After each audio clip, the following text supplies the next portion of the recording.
Hello everyone, if you're trying to play FiveM and you keep getting this error, could not find the game executable at the configured path, then you have come to the right place because in this video I'm going to show you how easy it is to fix this annoying problem on FiveM easily. So first off, what you're going to do is you're going to open up your Explorer and then you're going to go to your documents folder, and now you're going to go into Rockstar Games, and then you're going to delete this social club folder from your Rockstar Games folder. So once it's done, delete it. Now what you're going to do is you're going to uninstall the Rockstar Games launcher from your computer and then reinstall it. So the way you can do that is you're going to open up your start menu, you're going to write here add or remove, and then you're going to write here Rockstar Games, and then you're going to uninstall the Rockstar Games launcher.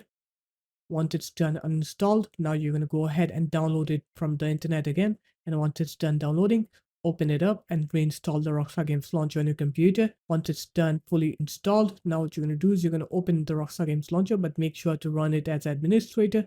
So just open up your start menu, right here Rockstar Games, and then right click on it, click run as administrator, and run the Rockstar Games launcher as administrator. And now as you can see, it's working. And now when I click on play, it will start the game. So there it is, guys. That's how easy it was to fix that annoying problem on the Rockstar Games launcher. If you guys found this video helpful, make sure to leave a like, comment, and subscribe to the channel. And I'll see you in my next video. Peace.